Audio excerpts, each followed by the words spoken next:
Hi guys, this is Gibran. I'm back with a brand new video. It's important.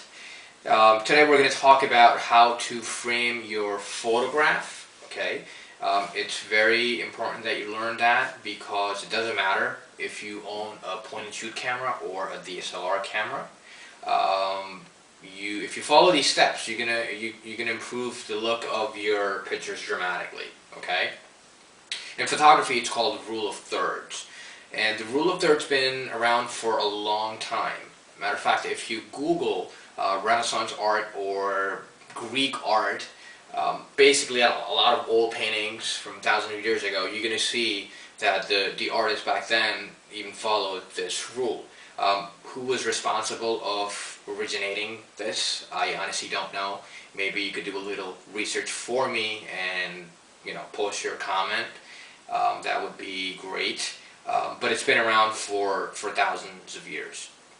Alright, so rule of thirds is basically it divides your camera frame into three parts. Okay, I use this diagram in my workshop and it helps my student tremendously. So this is your frame basically. I hope you can see it. I'm also going to put up a picture as well.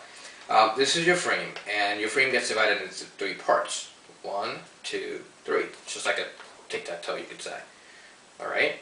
So when you frame your subject, you just have to make sure that the focal point of your subject falls around these areas right here. Does it have to be exactly like right here? No, it doesn't.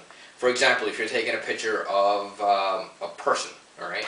Now, when you're photographing people, eyes is the main focal point. You always have to focus on the eyes. So does the eye have to be right here every single time? No, it does not. It could be here, here, here, around this area, and you're going to be fine.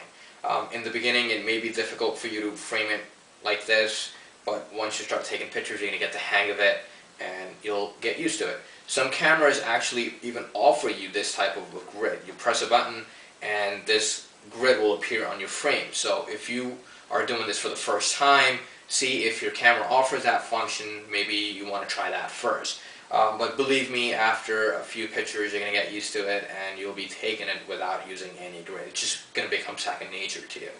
Alright, so all this obviously does not teach you much unless I show you real examples that you can compare before after pictures. So we're going to take before after pictures and we're going to talk about it and see the difference it makes when you follow this rule.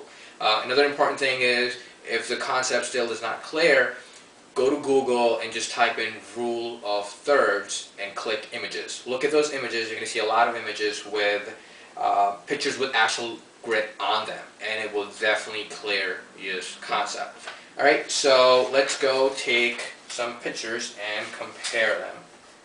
Let's see how that goes. Alright, so here is our first sample picture, and as you could see, it's in dead center, and it's okay. It's not very appealing in my opinion, okay?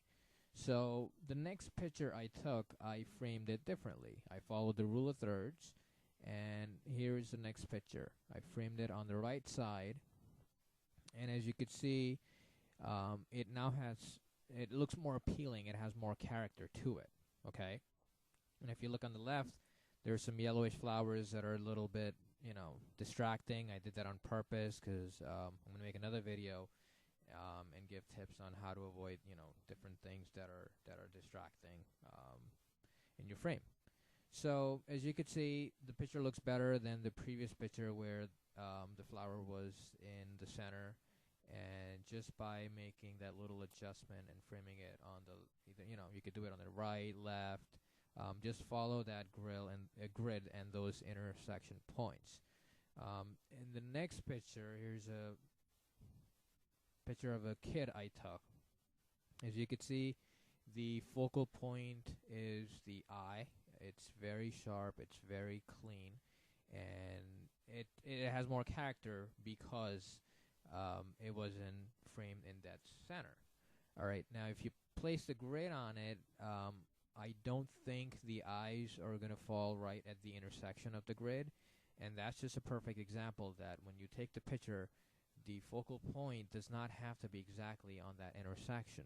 As long as you're not in the middle, as long as you're close to that grid, those intersection, you're going to be fine. Okay? Here's the next picture where I framed it on the left side. Focal point again, the eyes. Um, it's just more appealing when you frame it following the rule of thirds. Now the question is, do you have to follow this rule every single time? Can you break this rule? And the answer is yes, you can break this rule. And in order for you to break the rule, you need to know the rule. Okay, in this picture you could see the subject is in the center. Okay, and the picture still came out pretty good. I still like this picture a lot, and the parents loved it, and all the clients that I show it to, they also love it. So again, you could actually break this rule, but you need to know the rule. Once you start taking pictures, you're gonna get the hang of it, and all of a sudden, it's just gonna start making sense to you. And when you're shooting, literally in a fraction of a second, it's gonna hit you if you are okay to break the rule or not. Okay, but for the most part, follow the rule. Once you get the hang of it, then you can go ahead and try to break it. And do subscribe, post your comments if you have any questions, rate it. I'm gonna make a lot more videos, tutorial videos basically on photography. Take care, guys. Bye bye.